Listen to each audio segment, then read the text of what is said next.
दोस्तों, आज हम जिस सीरीज को देखने वाले हैं, इसके ट्विस्ट एंड टर्न्स और कहानी आपको हैरान कर देगी। कहानी एक हॉन्टेड स्कूल के बारे में है, जहां एक मासूम स्कूल गर्ल की मौत के बाद कुछ पागल उसे परेशान करते हैं। वह वापस आती है और अपने गुंडों से बदला लेती है। सब कुछ एक आम स्कूल की सुबह शुरू होता है, जब स्टूडेंट्स का एक ग्रुप क्लास में जाता है। उनमें से एक मिन है, जो स्कूल के सबसे पॉपुलर लड़कों में से एक है। रास्ते में वह गलती से एक खूबसूरत लड़की से टकरा जाता है।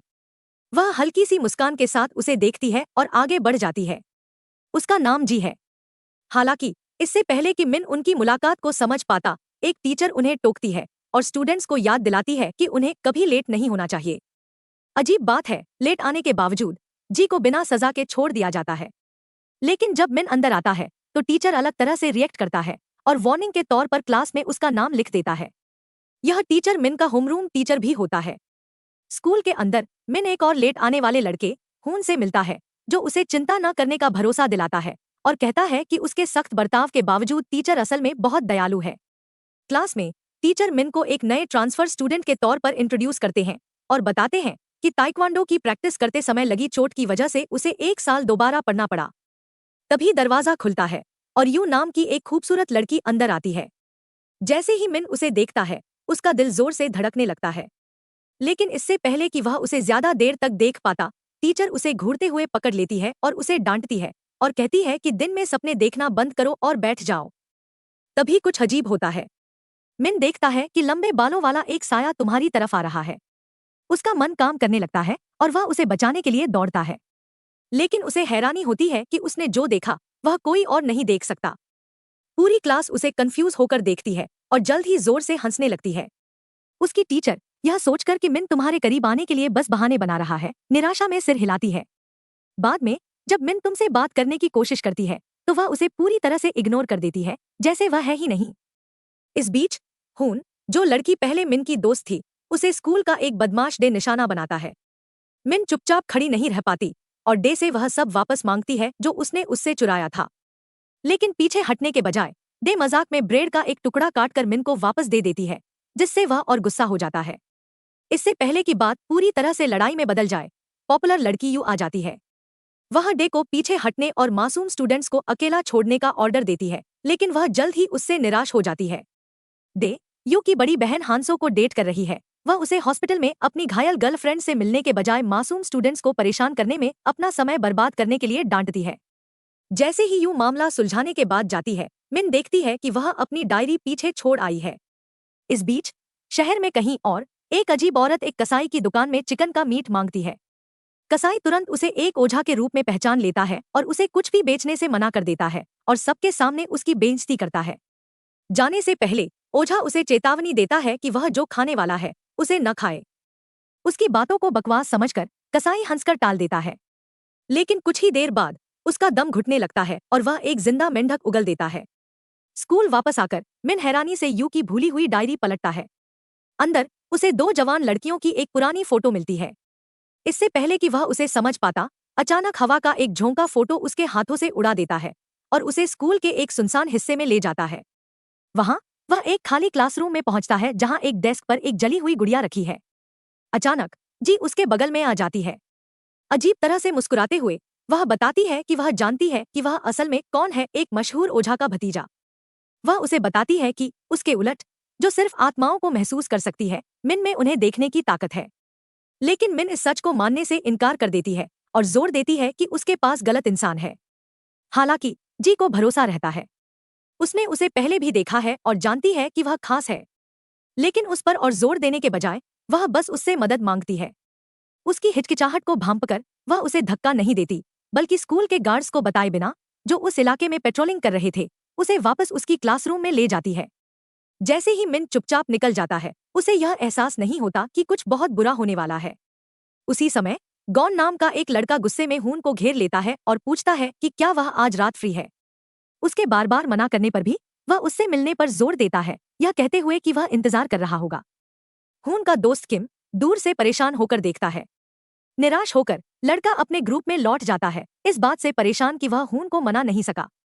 लेकिन असल में उसका कभी कुछ अच्छा करने का इरादा नहीं था, ठीक वैसे ही जैसे उसने पहले दूसरी लड़कियों को परेशान किया था, खासकर किम को। हंसते हुए वह उसकी एक रिकॉर्डिंग चलाता है, अपनी क्रूरता पर खुश होता है। इस बीच मिन अपनी क्रश यू को एक टीचर से बात करते हुए देखता है। उसे याद आता है कि उसके पास अभी भी उसकी डायरी है। वह उसके पीछे भागता है लेकिन रास्ते में गलती से किम से टकरा जाता है। उसे पूरी तरह से अनदेखा करते हुए वह आगे बढ़ता है उसे पकड़ने का। दूसरी तरफ दो लोग शमन के घर आते हैं, बेचैनी से पूछते हैं कि क्या उसकी बेटी घर पर है। उनकी चिंता एक लग्जरी कार में अचानक एक आदमी के आने से टूट जाती है। जैसे ही शमन उसे देखती है वह टेंशन में आ जाती है और जल्दी से अंदर चली जाती है। वह आदमी मिस्टर मू है, जो देश का सबसे ताकतवर ओझा और शमनों का लीडर है। स्कूल में जी प्रिंसिपल लेडी सू से मिलती है, जो उसे बताती है कि मिस्टर मू ने एक बुरी आत्मा को पकड़ने के लिए एक मीटिंग बुलाई है। लेकिन जब जी बताती है कि वह हाल ही में मिस्टर मू के बाद आने वाले मिन से मिली है, तो सू उसे सावधान रहने की चेतावनी देती है। वह जी से कहती है कि वह मिन को हर कीमत पर बचाए, क्योंकि आत्माओं को देखने की उसकी काबिलियत उसे बुरे देवताओं का खास निशाना बनाती है। उस शाम बाद में यू अपनी बहन से हॉस्पिटल मिलती है। वहां पता चलता है कि उसकी बहन ने हाल ही में सुसाइड करने की कोशिश की थी। लेकिन इससे भी ज्यादा परेशान करने वाली बात यह है कि डॉक्टरों को लगता है कि उस पर किसी बुरी आत्मा का साया हो सकता है। बाद में अपने बैग में ढूंढते हुए यू को अचानक पता चलता है कि उसकी डायरी गायब है। इस बीच घर पर मिन को आखिरकार यू की डायरी पढ़ने का समय मिल जाता है। जैसे ही वह पढ़ना शुरू करता है एक जोरदार आवाज से वह चौंक जाता है। ऊपर देखने पर वह देखता है कि एक कौआ उसकी खिड़की से टकरा रहा है। जब वह बाहर जाकर देखता है तो उसे जमीन पर एक मरा हुआ कौआ मिलता है और उसके ऊपर आसमान में कौओं का झुंड उसके घर के चारों ओर घूम रहा होता है। उसी समय गॉन, जो स्कूल का एक बुली है, अपने दोस्तों के साथ रात में शराब पीने और खून से मिलने की उम्मीद में उनके सीक्रेट ठिकाने पर आता है। लेकिन जब वह वहां पहुंचता है तो जगह खाली होती है। यह सोचकर कि वे शायद उसके साथ कोई प्रैंक कर रहे हैं, वह उन्हें आवाज देता है लेकिन कोई जवाब नहीं देता। इस बीच खून और किम अपनी क्लासरूम में एक साथ बैठे हैं, गॉन से मिलने का इंतजार कर रहे हैं। खून जोर देकर कहती है कि गॉन ने उसे स्टोर रूम में मिलने के लिए कहा था, लेकिन किम को शक है। उसे लगता है कि वह उसे अकेले में बुली करने के लिए फुसला रहा है।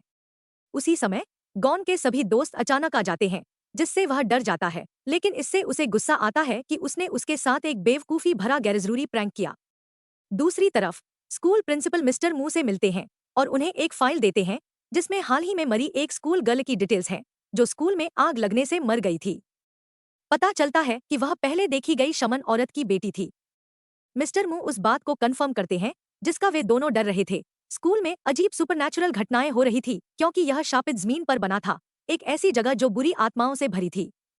उसी समय मिन हमेशा की तरह लापरवाह होकर एक कन्वीनियंस स्टोर से एक गिफ्ट रैपर खरीदता है और चुपके से स्कूल में वापस चला जाता है। जैसे ही वह अंदर जाता है वह अनजाने में मिस्टर मू द्वारा आत्मा को फंसाने के लिए लगाई गई एक्सॉर्सिज्म सील में से एक को तोड़ देता है। जी को आध्यात्मिक गड़बड़ी का एहसास होता है। वह तुरंत प्रिंसिपल को अलर्ट करती है। ठीक उसी समय वह एक स्कूल गर्ल को भी हॉल में भागते हुए देखती है, एक ऐसी लड़की जिसे वहां नहीं होना चाहिए था। जैसे ही मिन स्कूल में घूमता है, जो उसने पहले देखा था उसके जवाब खोजता है, उसे अचानक अपने पीछे एक अजीब सी मौजूदगी महसूस होती है। मुड़कर देखता है तो वह वहां एक स्कूल गार्ड को खड़ा देखता है, लेकिन कुछ गड़बड़ लगती है। जैसे ही वह पास से देखता है उसे एक डरावना एहसास होता है। गार्ड एक बुरी आत्मा है। इससे पहले कि वह कुछ कर पाता, आत्मा उस पर बुरी नियत से झपटती है। डरकर मिन अपनी जान बचाने के लिए भागता है, छिपने की जगह ढूंढता है। इस बीच बदमाश, जो हून पर हमला करने का इंतजार कर रहे थे, अपने ठिकाने पर सो जाते हैं। उनमें से एक उठता है और न चला गया होता है, उससे हून को फोन करने के लिए कहता है ताकि वे उससे पंगा ले सकें। लेकिन जब वे उसे फोन करने की कोशिश करते हैं तो फोन नहीं लगता। निराश होकर वे इधर उधर देखते हैं और कुछ परेशान करने वाला देखते हैं। पास की डेस्क पर एक जली हुई गुड़िया रखी है। उन पर डर की एक लहर छा जाती है जब उन्हें एहसास होता है कि किसी तरह वे रहस्यमय तरीके से उसी कमरे में पहुंच गए हैं जहां आग में स्कूल की लड़की मर गई थी। उसी समय यू स्कूल पहुंचती है, अपनी खोई हुई डायरी खोजने की उम्मीद में। वह हर कोना ढूंढती है, लेकिन उसे ठीक से याद नहीं आ रहा कि उसने उसे कहाँ छोड़ा था। उसे पता नहीं है कि वह अनजाने में खुद को बहुत बड़े खतरे में डाल रही है। इस बीच ओल्ड मैन मू और प्रिंसिपल उस अजीब शमन औरत के घर पहुंचते हैं। लेकिन जैसे ही वे अंदर जाते हैं उन्हें जगह पूरी तरह से खाली मिलती है। अचानक एक कार का इंजन जोर से बजता है। शमन औरत ने मुंह की लग्जरी कार हाईजैक कर ली है और मौके से भाग रही है। जैसे ही मुंह उसे जाते हुए देखता है उसे बाहर से एक डरावनी आवाज सुनाई देती है। जांच करने के लिए दौड़ते हुए वह प्रिंसिपल को खतरे में पाता है, जो एक बुरी आत्मा से जूझ रहा है। बिना किसी हिचकिचाहट के मुंह अपने दिव्य जादू का इस्तेमाल करता है और आत्मा को भगा देता है, जिससे प्रिंसिपल बच जाता है। लेकिन जैसे ही आत्मा गायब हो जाती है, उसे कुछ चौंकाने वाली बात का एहसास होता है। वह शमन औरत की रक्षा कर रही थी। उदास चेहरे के साथ मुंह बोलती है। वह अपनी बेटी को मौत से वापस लाने की कोशिश कर रही है। शापित कमरे में वापस बदमाश भागने की पूरी कोशिश करते हैं, लेकिन वे कुछ भी काम नहीं करते। घबराहट होने लगती है जब उन्हें एहसास होता है कि वे सुबह तक फंस सकते हैं। अचानक गॉन हंसने लगता है, एक भयानक अजीब हंसी जो रुकती नहीं है। दिन ढलने से पहले बाकी लोग उसे कंफ्यूजन में घूरते हैं और गुस्से में उसे लात मारते हैं। लेकिन गॉन की हंसी और तेज होती जाती है और कुछ अजीब सी हो जाती है। दूसरी तरफ मुंह और प्रिंसिपल को आखिरकार शमन के असली इरादों का पता चल जाता है। वह बुरे देवताओं की पूजा कर रही है, अपनी मरी हुई बेटी को जिंदा करने की कोशिश कर रही है। इससे भी बुरी बात यह है कि मुंह को शक है कि वह रस्म पूरी करने के लिए दूसरे स्टूडेंट्स की बलि देने का प्लान बना रही है। यह महसूस करते हुए कि समय खत्म हो रहा है, वह प्रिंसिपल को स्कूल लौटने और शमन की बेटी की आत्मा को पकड़ने का आदेश देता है, इससे पहले कि बहुत देर हो जाए। स्कूल वापस आकर यू हॉल में और अंदर जाता है। उसे आसपास छिपे डरावने लोगों का पता नहीं होता। उसी समय मिन सावधानी से अपनी छिपने की जगह से बाहर निकलता है और बुरे गार्ड के दोबारा आने से पहले भागने की कोशिश करता है। इस बीच गॉन अचानक हंसना बंद कर देता है और अपना पेट पकड़ लेता है। उसका चेहरा दर्द से मुड़ जाता है। वह घुटनों के बल गिर जाता है और बेकाबू होकर उल्टी करता है। डे को लगता है कि यह पहले लगी लात की वजह से हुआ है, लेकिन फिर गॉन नहीं रुकता। उसके शरीर में जोर से ऐंठन होती है और उसके मुंह से खून बहने लगता है। दूसरे गुंडे डर के मारे देखते हैं कि गॉन का शरीर बेजान हो गया है। उनमें से एक नींद से जाग जाता है और गॉन को देखकर जल्दी से कमरे से बाहर भाग जाता है। तभी शापित कमरे में रखी गुड़िया में आग लग जाती है। उसी पल हमें एक डरावना एहसास होता है। गॉन की मौत एक कुर्बानी थी और हर गुंडा एक शापित गुड़िया को दिखाता है। दूसरी तरफ न्यू बुरे देवताओं को बुलाने की तैयारी करता है, ताकि और जाने से पहले शमन की बेटी का पुनर्जन्म न हो। उसी समय हुन और किम अपनी क्लासरूम में बैठे हैं। किम जोर देती है कि उन्हें एटिकेट रूम की तरफ जाना चाहिए, यह कहते हुए कि उसने अंदर कुछ छोड़ा है और उसे वापस लाना है। लेकिन हुन डरावने माहौल को भांपकर उनसे जाने के लिए कहती है और बदले में उसे कुछ भी देने का ऑफर देती है।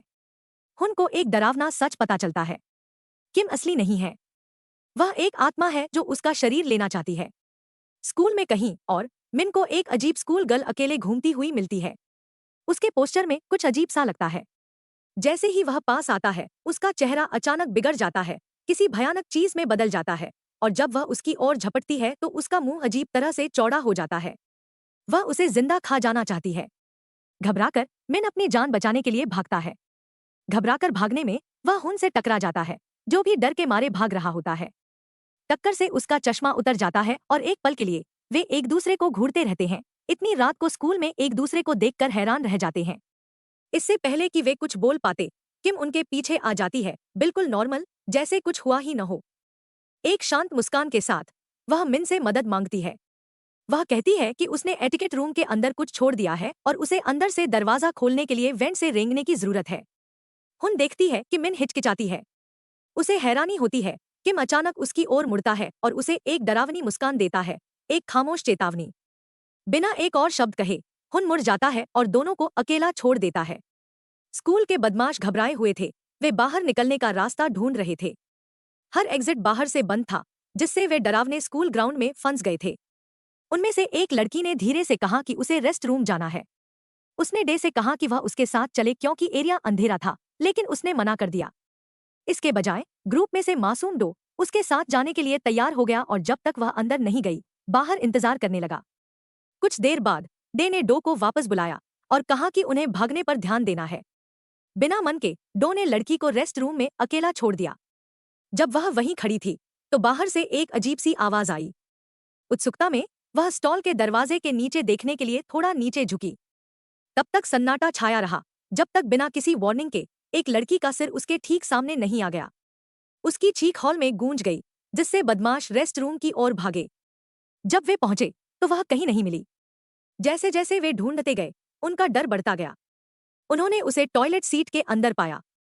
डर के मारे वे अपनी जान बचाने के लिए इस बीच जी स्कूल में बेचैन आत्मा को ढूंढ रही थी। अपने पीछे छिपे खतरे से अनजान उस पर अचानक एक बुरी ताकत ने हमला कर दिया। आत्माओं को न देख पाने के कारण वह उसके सामने बेबस थी। उसी समय मिन किम के कहने पर वेंट से रेंग कर अंदर आया। जैसे ही वह आगे बढ़ा, उसने अनजाने में एक और दिव्य मुहर तोड़ दी। जब वह आखिरकार दूसरी तरफ पहुंचा, तो उसने एटिकेट रूम का दरवाजा खोला, यह सोचकर किम इंतजार कर रही होगी, लेकिन वह जा चुकी थी। इससे पहले कि वह कुछ कर पाता, स्कूल गार्ड की आत्मा प्रकट हुई। उसकी खोखली आंखें उस पर टिकी थी। आत्मा बुरे इरादे से आगे बढ़ी। इससे पहले कि वह उस तक पहुंच पाती, खून प्रकट हुई और ठीक समय पर मिन को घसीट कर ले गई। वह उसे एक स्टोर रूम में ले गई जहां वे छिप गए। खून के बारे में कुछ अजीब था। उसे यह एहसास नहीं था कि स्कूल गार्ड एक भूत है। उसके लिए वह बिल्डिंग में पेट्रोलिंग करने वाला बस एक नॉर्मल सिक्योरिटी गार्ड था। स्कूल में दूसरी जगह तुम अपनी खोई हुई डायरी ढूंढती रही। वह आखिरकार अपनी क्लासरूम में पहुंची, लेकिन जैसे ही उसने अंदर कदम रखा, उसने देखा कि एक औरत अंधेरे में अकेली बैठी है। बाकी बदमाश अभी भी भागने की कोशिश कर रहे थे। उन्होंने कितनी भी कोशिश की, लॉक नहीं खुला। एक डरावनी चीज उनके पीछे आ गई और अचानक उनमें से एक को काले चिपचिपे टेंटिकल्स ने पकड़ लिया। उसे हवा में उठा लिया गया, उसका शरीर कुचल गया और फिर वह बेजान होकर जमीन पर गिर गया। डे बचने की पागलों की तरह कोशिश करते हुए लॉक खोलने में कामयाब रही। जैसे ही उसे लगा कि वह आजाद है, किसी चीज ने उसे पीछे से पकड़ लिया, मार डाला और अंधेरे में खींच ले गई। इस बीच हेड ओझा मुंह एक स्पिरिचुअल लड़ाई में फंसा हुआ था और जादूगर के रिचुअल को रोकने के लिए दिव्य शक्तियों को बुला रहा था। अगर वह फेल हो जाता तो और स्टूडेंट्स मर जाते। स्कूल वापस आकर तुम अचानक जाग गई। उसे याद नहीं था कि वह सो गई थी। कंफ्यूज होकर उसने अपनी डेस्क पर नीचे देखा और देखा कि लकड़ी पर उसका नाम खुदा हुआ है। पास में ही एक डरावनी चीज मंडरा रही थी। मिन भागते छिपते थक गया था। उसने स्कूल छोड़ने का फैसला किया, लेकिन उसे हैरानी हुई जब हू ने उसके साथ आने से मना कर दिया और पीछे रहने का फैसला किया। जैसे ही वह हॉल से गुजरा, उसकी टक्कर जी से हो गई। जैसे ही उसने उसे देखा, उसे सच्चाई का एहसास हो गया। उसी ने बुरी आत्माओं को आजाद करते हुए भगवान की मुहरें तोड़ी थी। मिन अपनी गलती से अनजान उसके रिएक्शन से कंफ्यूज हो गई। जब उसने दो लड़कियों किम और हून से मिलने का जिक्र किया, तो जी चौंक गई। उसने बताया कि किम 1 साल पहले आग में मर गई थी। मिन डर के मारे सुन्न पड़ गया क्योंकि उसकी हालत की सच्चाई उसके दिमाग में बैठ गई थी। जी को शक होने लगा कि हून भी कोई भूत हो सकता है। उसने मिन को चेतावनी दी कि जब वे उसे ढूंढ रहे हों तो सावधान रहें। जैसे ही वे बाहर निकले, मिन ने अचानक बुरी आत्माओं के एक बड़े झुंड को अपनी ओर बढ़ते देखा। हालांकि जी उन्हें देख नहीं पाई, लेकिन उसने उनकी मौजूदगी को महसूस किया और उनमें से कुछ को खत्म करने के लिए अपने भगवान के हथियार का इस्तेमाल किया। लेकिन इससे पहले कि वह उन सबको खत्म कर पाती, एक आत्मा ने मिन पर हमला कर दिया और उसे काट लिया। वे अपनी जान बचाने के लिए भागे और आत्माओं को अपना पीछा करने से रोकने के लिए एक हिंदू धार्मिक निशान का इस्तेमाल किया। लेकिन आत्माओं को पूरी तरह से रोकने के लिए उन्हें यू की बहन हान सेओ को ढूंढना था और ज्यादा जगह कवर करने का फैसला करते हुए वे हर क्लासरूम और हॉलवे में तलाशी लेने के लिए अलग हो गए। जैसे ही मिन स्कूल में घूम रहा था, उसने यू को छत की रेलिंग पर खड़ा देखा। बिना सोचे समझे वह उसे बचाने के लिए ऊपर भागा, लेकिन जब जी आई तो उसे एहसास हुआ कि यह सिर्फ एक भ्रम था, मिन को मौत के घाट उतारने का एक जाल। तभी उन्होंने स्विमिंग पूल एरिया में लाइटें जलती हुई देखी। बिना किसी हिचकिचाहट के वे उसकी ओर दौड़े। पूल पर मिन का सामना किम की आत्मा से हुआ। उसने उसे ताना मारा, उसे दिखाया कि यू पानी में जूझ रहा है, डूबने वाला है। किम ने उसे यू को बचाने के लिए पूल में कूदने के लिए ब्लैकमेल करने की कोशिश की। जैसे ही मिन पानी में कूदने वाला था, जी आ गया और उसे चेतावनी दी कि यह एक जाल है। किम बस यही चाहता था कि वह आखिरी बची हुई दिव्य पानी की सील तोड़ दे। लेकिन जी की चेतावनी के बावजूद मिन यू की तकलीफ को नजरअंदाज नहीं कर सका और उसे बचाने के लिए पानी में कूद गया। जैसे ही उसने ऐसा किया, डिवाइन सील टूट गई, जिससे सब और ज्यादा खतरे में पड़ गए। जी बहुत दुखी थी। उसे एहसास हुआ कि वह आखिरी डिवाइन सील को बचाने में नाकाम रही है। इस बीच एक और बलि का स्क्रॉल जल गया, जो शमन के काले रिचुअल में एक और कदम का इशारा था। किम की आत्मा अचानक जी पर टूट पड़ी, उसे मारने के इरादे से। प्रिंसिपल ने हमला देखा लेकिन उसे रोक नहीं पाया। आखिरी पल में हेड एक्सॉर्सिस्ट ने अपनी डिवाइन पावर का इस्तेमाल करके जी को बचाया। ऐसा करके उसने खुद को बलि दे दी। प्रिंसिपल किसी तरह किम को होश में लाने में कामयाब रही और समझाया कि एक्सॉर्सिस्ट ने उसे बचाया था। लेकिन जी को तुरंत चिंता होने लगी जब उसने देखा कि यू और मिन अब पूल के अंदर नहीं है। इस बीच मिन ने खुद को किम के अतीत के एक विजन के अंदर पाया। उसने छोटी किम को अपनी मां के साथ देखा, जो एक बूढ़ी औरत से बात कर रही थी जिसने अपनी माँ से कहा था कि किम को कोई नहीं बचा सकता। उसने देखा कि किम को उसके क्लासमेट्स लगातार परेशान कर रहे थे, जो उससे नफरत करते थे क्योंकि उसकी माँ एक शमन थी। इस वजह से किम को अपनी माँ से भी नफरत होने लगी। आखिरकार किम की माँ ने उसका एडमिशन एक नए स्कूल में करा दिया, जिसे हेड एक्सॉर्सिस्ट मू ने बचाया था। पहली बार किम को उम्मीद थी कि वह बुलिंग से बचकर नई शुरुआत कर पाएगी। तेज चीखों से अचानक मिन को एहसास हुआ कि उसे यू को बचाना है। उसने पागलों की तरह यू को ढूंढा लेकिन जल्द ही किम से फिर मिला, इस बार हान सेओ के साथ, जो यू की बहन थी। हान सेओ ने किम को उस जादू के लिए धन्यवाद दिया जिससे डे ने उससे डेट पर जाने के लिए पूछा। हालांकि इस स्थिति से परेशानी खड़ी हो गई थी। डे की एक्स गर्लफ्रेंड बहुत गुस्सा हो गई थी। उसे लगा कि हान सेओ ने उसे चुरा लिया है। उसने बदला लेने का पक्का इरादा कर लिया था। किम ने बुली करने वालों की बातें सुन ली थी और उसने मिन को पास में खड़ा भी देखा था, जो नामुमकिन होना चाहिए था। वह हान सेओ से मिली और उसे डे की बर्थडे पार्टी में न आने की चेतावनी दी। उसे डर था कि कुछ बुरा हो सकता है, लेकिन सुनने के बजाय हान सेओ को शक होने लगा। उसे लगा कि किम डे को अपने लिए चाहती है। मिन ने दूर एक साया सा दिख रहा था। उसका पीछा करते हुए वह साइंस लैब पहुंचा, जहां किम का मर्डर हुआ था।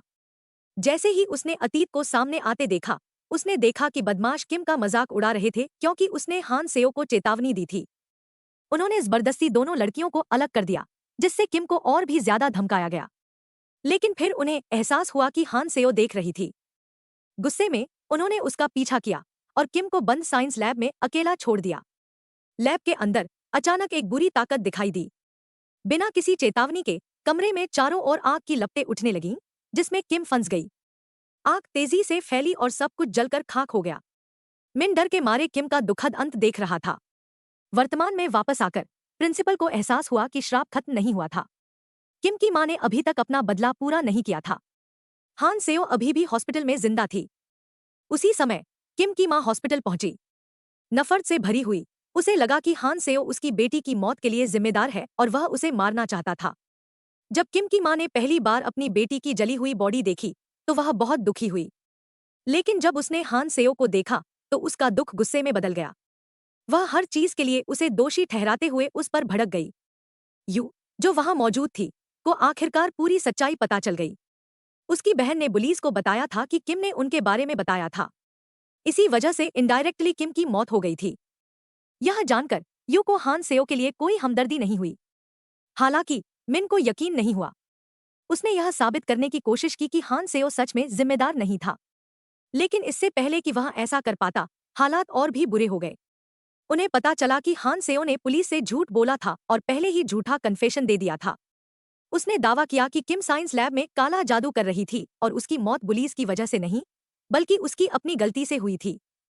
इसके बावजूद मिन ने यह मानने से इनकार कर दिया कि हान सेओ की पूरी तरह से गलती थी। उसने उसकी डायरी पढ़ी थी, जो असल में उसी की थी, और उसमें एक छिपा हुआ कन्फेशन पाया था। इसमें हान सेओ ने किम के साथ जो हुआ, उसके लिए अपना गुनाह और गहरा पछतावा माना था। अपने पापों से परेशान होकर वह जानबूझकर बिल्डिंग से गिर गई थी, ताकि वह माफी मांग सके और अगली दुनिया में किम से फिर से मिल सके। अतीत को खत्म करने का पक्का इरादा करके मिन और यू ने एक साथ असली दुनिया में लौटने और किम की आत्मा को डायरी देकर सब कुछ ठीक करने का फैसला किया।